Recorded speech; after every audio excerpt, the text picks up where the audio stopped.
And next on the show, we'll be talking to the CEO of OCAF Foundation, and that, of course, is Zeinoul Cajee.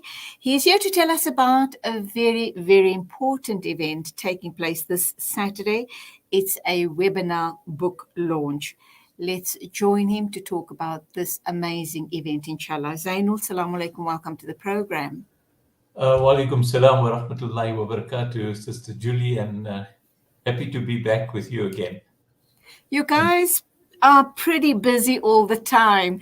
Just, you kind of just sit back and relax, and then you come up with something amazing, something that just takes your breath away. And that is exactly what's going to be happening this Saturday. And I just think that it is absolutely awesome and so important that this book and this person be celebrated in this way. Absolutely. So this coming Saturday, we're having basically a conversation around the book, a biographical sketch of the late Chief Justice Ismail Mahomed. And may Allah's mercy and blessings be upon him. Amen.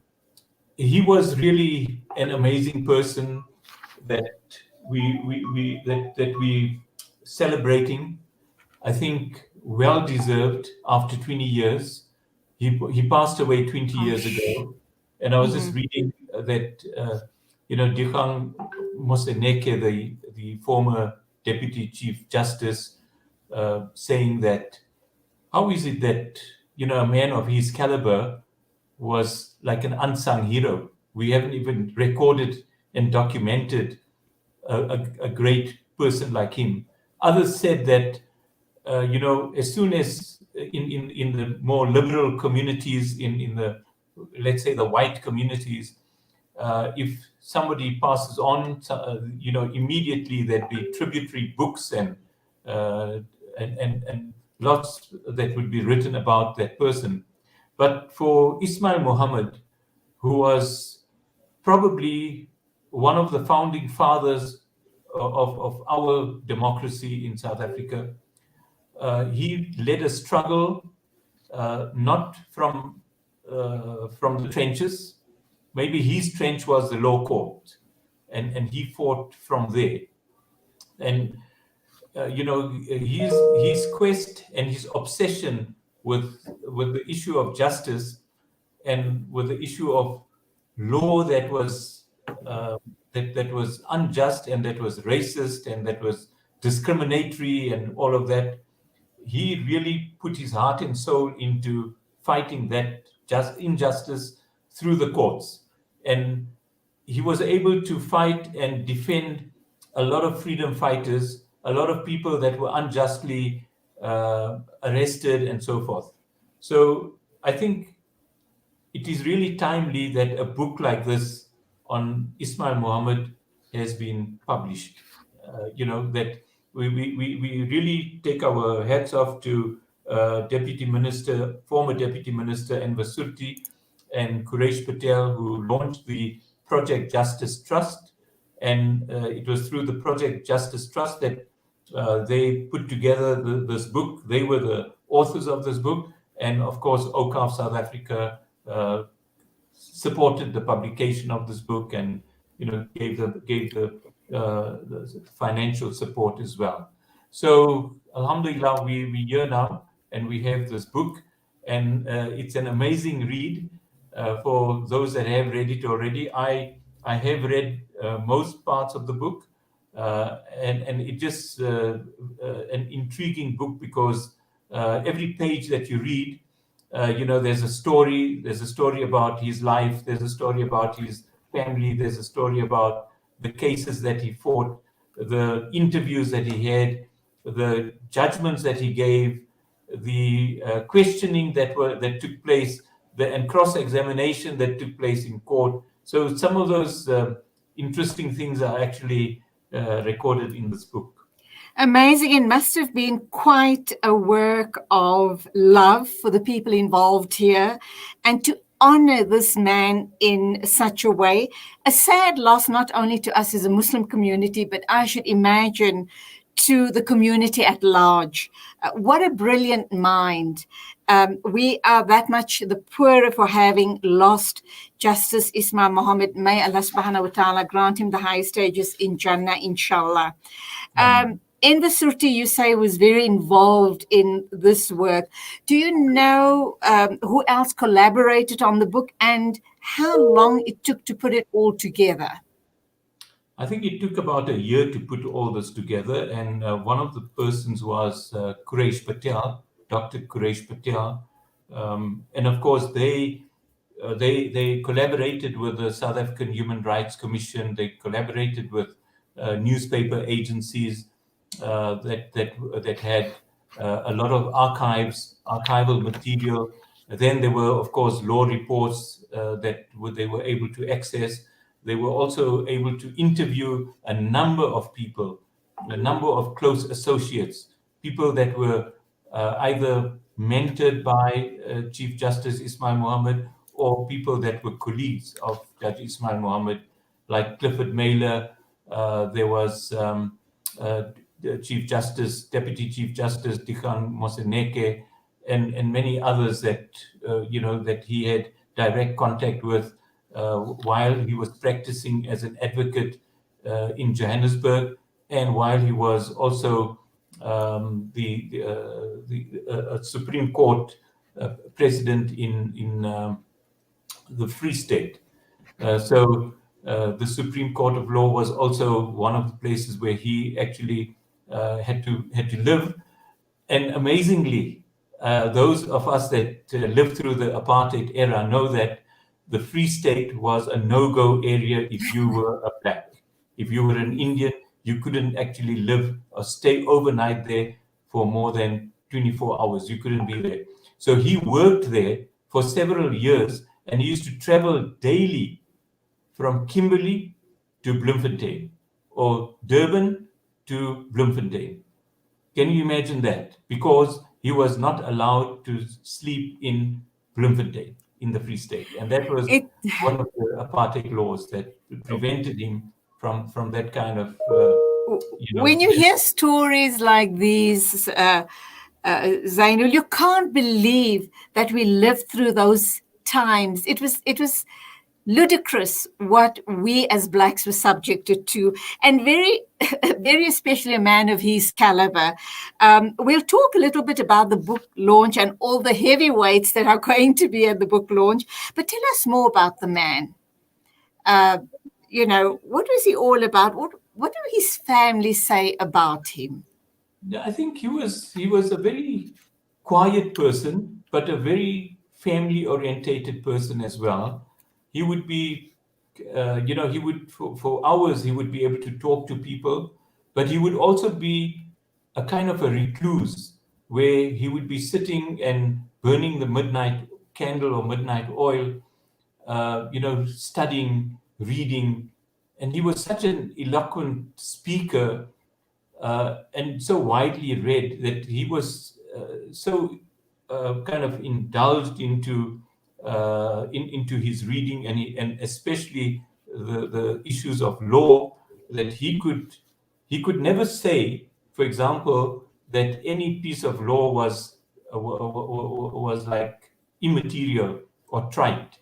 He would actually make sure that he would rip that law into pieces, and he would really be able to extract from there something that even judges would actually find astounding.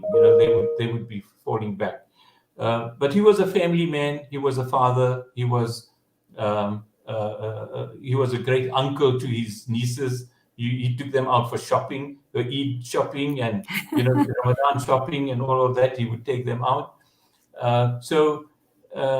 He also had this. The era in which he lived was also the era of the independence of Pakistan. The famous Dr. Iqbal, who was a philosopher of the time. So he was quite well read with all those as well. And in some of his writings, he would quote them as well. There was another great speech that he made when there was I think in the early in the 1980s when or 1990s when there was Murshid Davids who started the Center for Training and Development, and Judge Ismail Mahomed was invited as the guest speaker there, and he actually laid out a kind of blueprint for the Muslim community of South Africa. And he felt very strongly that Muslims should not be marginalizing themselves, that they should get involved in the mainstream of communities, that they should be involved in poverty alleviation, which was something that he was very, very passionate about. And he felt, how can you have laws that prevent people from having a decent code of life, a decent living, a decent livelihood? Because all the apartheid laws acted against people of color to actually, to have a good standard of living, because all those were reserved for whites. Best education, best hospitals, best schools, best parks.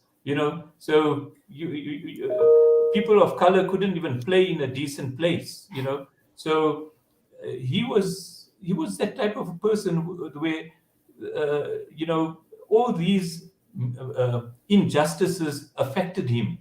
He himself was a victim of all these injustices. For example, he was, as a practicing advocate, he was not allowed to practice in Pretoria where he lived.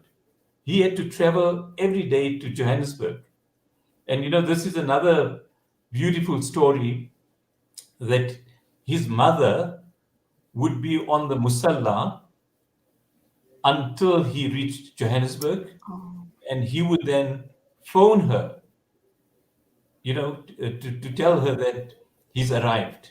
And only after he would call her, that's when she would then say, Shukar Alhamdulillah, that her son has reached Johannesburg. So you can see the kind of connection that he had with his mother, and the connection that he had, and that the influence of his mother on his Islamic upbringing as well, because he may not have he may not have been overtly propagating in the terms of Islam, but what stands out as the most fundamental Islamic contribution that he has made is justice, and which is the one could call that the highest of all values of Islam, and it is a universal value. But from an Islamic perspective, it is really what distinguishes justice from injustice, and what Allah loves is as to be just, no matter whether you're a Muslim or non-Muslim.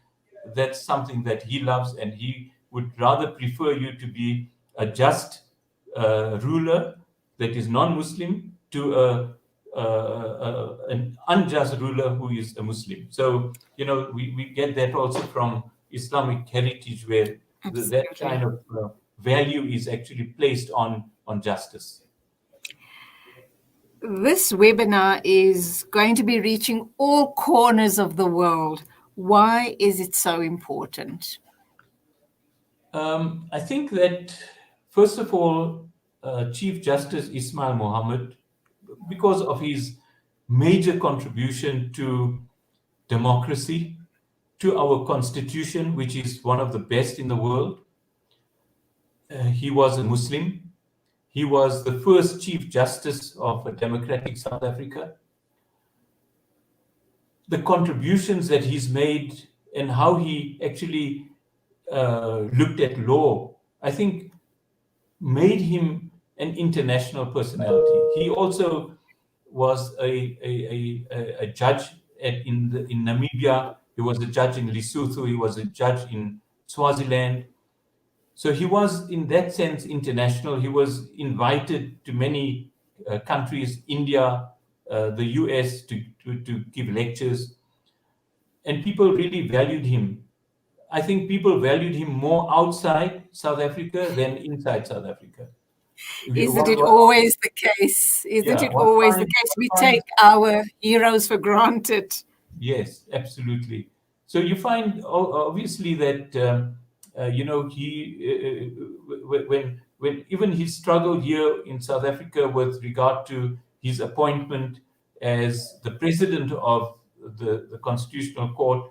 There were many white liberals who objected to it, and they were against it. They were clearly biased. And eventually, I mean,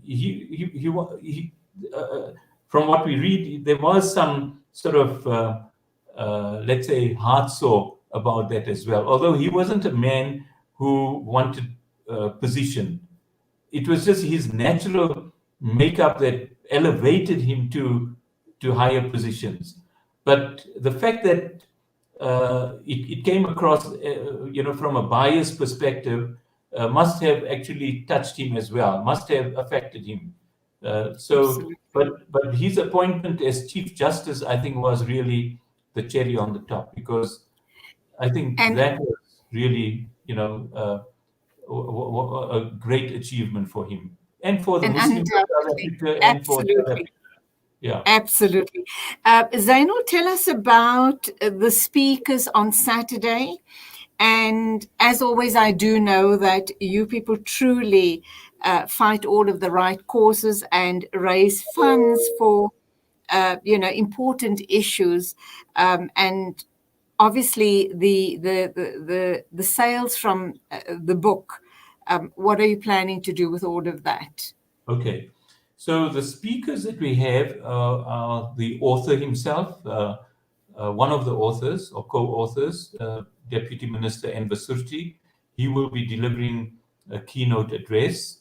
Then we have the chairman of OCAF South Africa. He is Brother Harun Kalla, and he will be just giving some background as to why OCAF South Africa got involved in it. Can I ask you the question, why have you guys got involved with it? You're always getting involved with, with the most amazing projects that when I hear about it, I kind of think, but other people have not thought about this before. And hats off to OCAF. They've pulled out something else and something different, something important and something relevant as far as the community is concerned. So you guys have a lot of brains working behind the scenes. Alhamdulillah. Alhamdulillah. Look, I think if I may go back to the year 2000, 2001, that was really when OCAF really started, and already all of these kind of matters were already brought onto the table, that, we have got people that have left legacies, there are people that we need to remember. And at that time, of course, 2001, when we started, Judge Ismail Mahomed had just passed away. At that time, there was already discussions, I remember, with Judge Isu Patel, and he had a lot of information about Justice Ismail Mahomed. But be that as it may, things do take time, and it was really the initiative of Enver Surti who approached OCAF, who approached Harun Kalla, with this particular project. The project was a Project Justice Trust, which Enver Surti and his partners actually established to produce some of this literature. And OCAF South Africa gladly supported this, because it was already in terms of our Leaders and Legacies program, where we support and we even commission books on historical figures. You remember that we published the book on Tuan Guru. We did the one on Ram Saluji. Hopefully, we'll be doing one on Yusuf Jasad, who was also one of the Muslim leaders who was incarcerated and so forth. So there are many others that we plan to even talk about and write about. Inshallah, there will be another book that will be coming out on Muslims that were involved in the MK, in the Umkhonto we Sizwe, the underground. So and there's some amazing stories that people are like unearthing, and there are researchers. Fortunately, we do have people, of the caliber of Enver Surti and Quraish Patel and others, Harun Aziz, that have been able to document and write about this. And we've just been very happy to accommodate and to support these type of projects, because it falls within our project of leaders and legacies. So, Okay. yeah. Tell us about the other speakers. You've mentioned Enver Surti and the other people that are going to be speaking at, obviously, the webinar, the book launch. And I should imagine you're expecting sales to kind of go through the roof, inshallah. Inshallah, we'll be hoping that more and more people actually read this book, from ulama to lawyers to accountants to lay people, business people, just to feel the weight of not the book itself, but the weight of this person. Absolutely. I think so. The other speakers, as you requested, is Advocate Aslam Bawa, who's an advocate here in Johannesburg. He's also written a perspective in the book itself. He's also kind of related to Ismail Mahomed, and he's also a member of the Association of Muslim Accountants and Lawyers. So, and AML, which is the Association of Muslim Accountants and Lawyers, is also a partner in the hosting of this webinar. Then, of course, there's one of the commissioners of the South African Human Rights Commission, Shafi Amir Mia. He is, as I said, his basic profile is that he was a commissioner, and they were also very supportive of the publication of this book.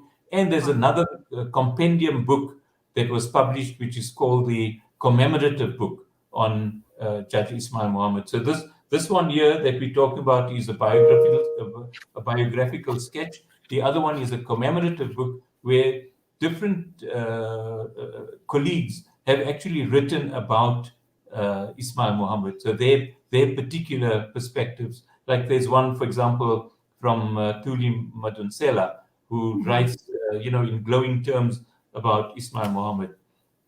Of course, our moderator for that particular meeting will be Rumana Mohammed from Durban. She's a lawyer, a practicing attorney. And of course, hopefully, yours truly will also be on the panel. So we'll be able to... Yes, of course, I see that. Yeah. All right. How do people then... It is... the one good thing is that this is a free webinar. And Safaha, when, what's the deadline for signing up for it, and how do you sign up?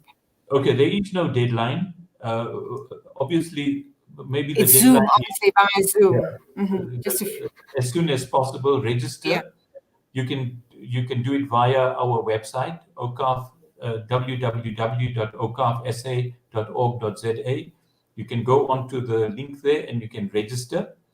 There will be a Zoom link registration, which you register on. And you should do that before Saturday, or by Saturday morning at least. We do have a space limitation, but I think that it should be more than sufficient. So that's basically how you would actually register. For those who won't be able to view it on Zoom, it will be available on Facebook and YouTube as well, on other platforms that those of us that have those kind of platforms, we'd be able to link up on there as well. And of course, the book must become available as well as soon as possible. So the books are available already in Pretoria, Johannesburg, Durban, Cape Town, and there's various online media as well that you could actually purchase it from. So I think there was a slide just now on your screen, Yes. which indicated where people could actually purchase those. So there you have it. There is from Project Justice. So projectjustice.co.za, and then the Baitul Hikmah online shop, hikmah.co.za. There's ICRA agencies in Pretoria. So any one of those, and then those of you who are in Cape Town can go to our Cape Town office, and then you could also contact us directly on info@okafsa.org.za, our website. You can send in a request if you are unable to get the book. But it could be, the book is available to anybody anywhere in the world. There are these online media that we have, the online books. You could purchase it. It's our own little mini Amazons that we've got that are able to distribute the book and able to deliver the book timelessly to whoever orders it. Zain, that's where we leave it. I do know that it's going to be fully supported, and you're going to have people from all around the world that will be tuned into the webinar on Saturday, and also that the books will be flying off the shelves. Look forward to your next project and to talk about it right here on Salam Media. Jazakallah and salam alaikum to you. Wa alaikum salam, and thank you so much. And salams to all your viewers out there. Wa alaikum salam. Okay. Wa alaikum salam. That was Zeinoul Cajee, CEO of OCAF Foundation. He was talking to us about the webinar, the book launch of the biographical sketch of Justice Ismail Mahomed, happening this Saturday, the 20th of February, between 14:30 and 1600. And you just go onto the OCAF website to register for this amazing Zoom webinar. 12:32, in a minute or two, we'll be joined by an author to talk about her book. And of course, she is none other than Kim Heller, writer, political strategist, and commentator, strategic communication media, and social economic development specialist. She has written a book called No White Lies, Black Politics and White Power in South Africa.